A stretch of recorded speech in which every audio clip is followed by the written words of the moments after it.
हैं? ये इरफान क्या भाई, है? सर ये यादों का संदूक है। अच्छा, तो बेटा इसमें से एक तो मुझे सबसे पहले जी सर। ये रेडियो दे दो। खुसट फैमिली अगर रेडियो जी, की बात जी, नहीं जी, करेगी और इरफान खुसट साहब तो फिर कौन करे। जी, ये रेडियो मैंने भला क्यों मांगा? ये हमारे खानदान का एक निशान है ऐसे ही कोई शक नहीं। और वो दे दो जो सांप 94 पे डंक मारता है। फौतगी वाले घर च ਇਹੋ ਜਿਹੀ ਕੁੜੀ ਕਹਿ ਰਹੀ ਹੁੰਦੀ ਦਿਲ में मेरे है दर्द डिस्को।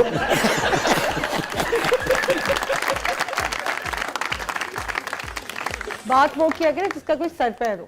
जी अम्मी जी। शाह जी, ये इन वो बुकिंग क्लर्कों ने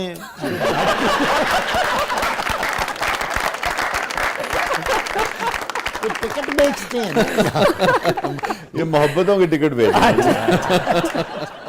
थैंक यू सर, मुझे बहुत खुशी हुई। सही आपने इनकी क्लास ली है। नहीं, ये आपके लिए नहीं कहा मैंने अपने लिए कहा। जी, खुसट फैमिली का निशान जी, रेडियो। रेडियो। इस रेडियो में मेरे अब्बा की आवाज सुनाई देती थी, उनके बाद मेरी आवाज सुनाई दी, मेरे बाद मैं तो अभी भी कभी शबखून मार लेता हूं, तो अब सरमद ने भी इसी रेडियो से अपनी जिंदगी का आगाज किया था। एक और आपको अच्छी बात ये बताऊं कि ना सिर्फ ये कि अब्बा की फैमिली में से अब्बा के बाद मैं, मेरे बाद सरमद, मेरे नाना भी आर्टिस्ट थे और रेडियो आर्टिस्ट थे। उन्होंने भी कुछ फिल्मों में काम किया। कराची में वो रहते थे, नाम उनका था मुगल बशर। अच्छा।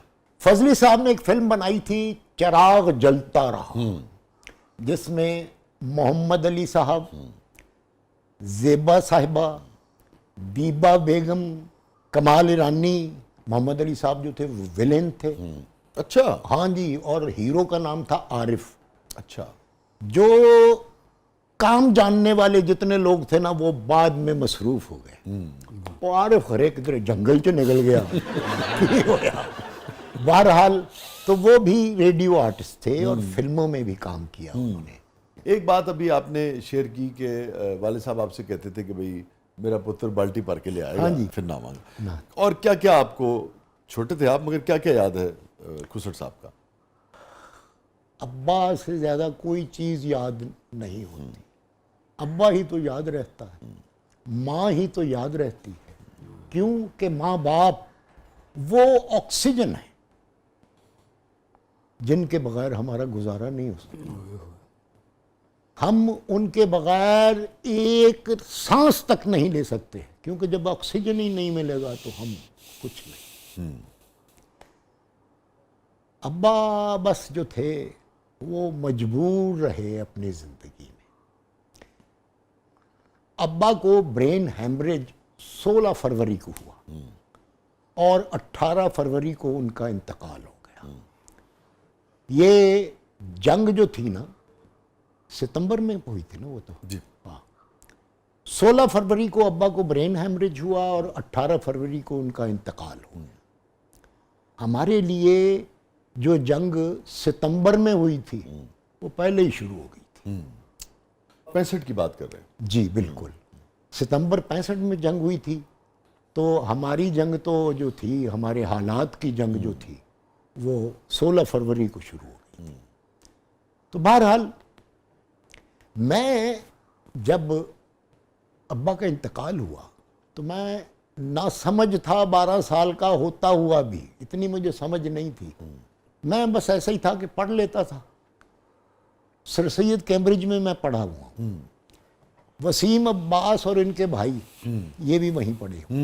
हाँ जी, नदीम अब्बास, वसीम अब्बास और इनकी बहनें भी वहीं पढ़ी हुई। मैं भी वहीं पढ़ता था। जब मेरे वालिद का इंतकाल हुआ तो पूरी क्लास हमारी जो थी वो अफसोस करने के लिए रॉयल पार्क आई थी। ये स्कूल पैलेस सिनेमा के सामने था, अब भी वहीं है। और एक ब्रांच जिसके गुलबर्ग में होती थी। आप मुझे कोई और तरफ भेज दिया आपने, मुझे मेरे से मेरे खानदान का तो पूछा ही नहीं कि किस खानदान से मैं ताल्लुक रखता हूं, मेरे बड़ों के क्या नाम थे। बताइए। मेरे दादा जो थे ना वो टार्जन थे। वो वाले टार्जन।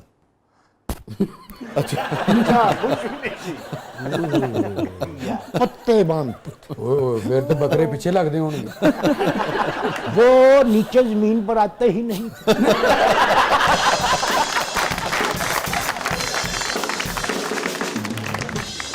वो दरख्तों दरख्ती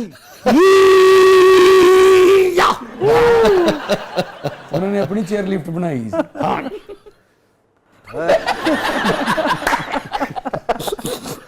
ये बच्चा ज्यादा खुल नहीं रहा।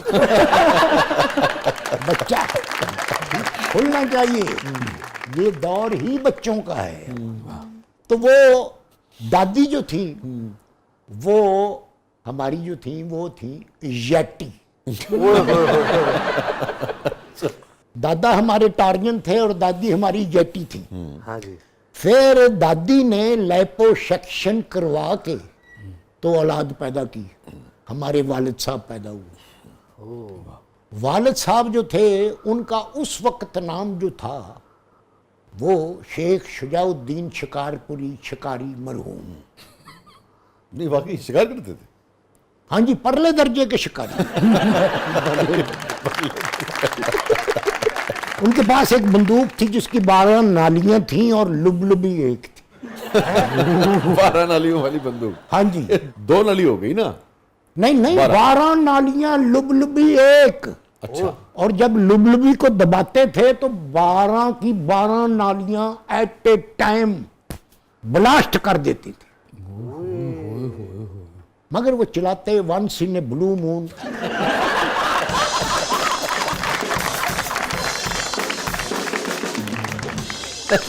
कभी कभी चलाते।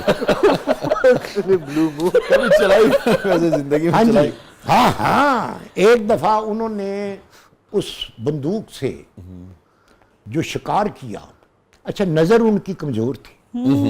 हाँ जी, और शिकारी थे। ये अल्लाह की देन है जिसको दे। आंखें तो ले ली थी मगर शिकारी का। आप हंस रहे हैं? नहीं नहीं, मैं सुन रहा हूँ। नहीं सुन नहीं रहे, आप हंस रहे हैं। आपको कुछ शक है? कदा ही नहीं लगनी। आपके पास अगर कागज पेंसिल है हाँ। तो आप लिस्ट बनाएं कि दादाजी ने जो एक दफा शिकार किया और 12 वो जो 12 नालियां। और दादाजी का कहना था कि शिकार जो है ना वो नजर से कोई ताल्लुक नहीं रखता, वो ताल्लुक रखता है सूंघ से। वो सूंघ के अंदाजा कर लेते थे कि शिकार इधर से आ रहा है या इधर से। वाह। वैसे आपका ये कहना है कि 12 नालियों वाली बंदूक से 12 जानवर जो हैं, 11 जानवर मार दिए और एक पटवारी साहब भी थे। नहीं नहीं, बहुत ज्यादा। बहुत ज्यादा। हाँ जी।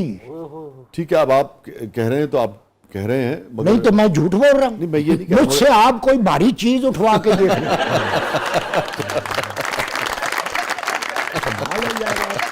मजाक बना दिया मैं।